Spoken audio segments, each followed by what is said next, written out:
আঙ্গদেশের কিছু হিন্দুরে দরকার হলে একশো সাগুয়া মাগুয়া ভাঙে একটা সাগুয়ার ভিত্তে হাঁদাই করা দেয়নি দরকার বুঝেন নি। আঙ্গদেশের কিছু হিন্দুরে এগুনে এই দেশে থাই এই দেশে জন্মগ্রহণ করি এই দেশে বাপ দাদার সম্পত্তি হই এমনকি বাপ দাদার দেশ হই এমনকি নিজের দেশে ওইও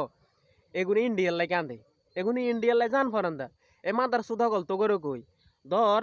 আঙ্গ দেশে যদি পাকিস্তানের কোনো লোক আইয়ে বা সৌদি আরবের কোনো আজি সাহেব আইয়ে আজি সাহেব আয় যদি ধর আঙ্গে এই দেশে আপনার দেশে আমরা থাকতাম চাই আঙ্গ দেশে আপনার দেশে আঙ্গরে জায়গা দেন আমরা জীবনে দিয়াম হেগুন মুসলমান হওয়ার শর্ত আমরা হেগুনের জায়গা দিতাম না কারণ কিনলে হেগুন আরেক দেশের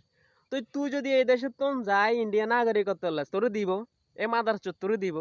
তুই যে দেশে জন্ম নিয়েছে ওই দেশে তুই থাকতে হইব নিজের দেশের ভালোবাস অন্য দেশের আশা করিস না অন্য দেশে তোর ফাত্তাও দিতে না এনে সুবিধা নেয় না হেগুন তোর পক্ষে কথা কওয়ারে কিন্তু তুই সেই দেশে যাইছা তোর 3 দিনের ভিতরে আবার এই দেশে হারাই দিব কইবি ইকে কি এর হিন্দু আঙ্গ ইকে কোনো হিন্দু নেই দেশ দহি ইকে আঙ্গ ধর্মের লোক নেই দেশ দহি আইসা আঙ্গ দেশে আকাম গড়াইতো এগিন কই তোরা হারাই দিব তুই সেই দেশের লাগে আন্দস সময় থাকতে ভালো হয়ে যায় সময় থাকতে দেশের মর্ম বুঝ দেশের লাই জীবনদের দেশের ভালোবাস দেখবি দেশের মানুষ ভালোবাসবো অন্য দেশের লাই জীবন দিচ্ছে অন্য দেশের লাই কাঁদিস না তাইলে কিন্তু কলে দুঃখ আছে।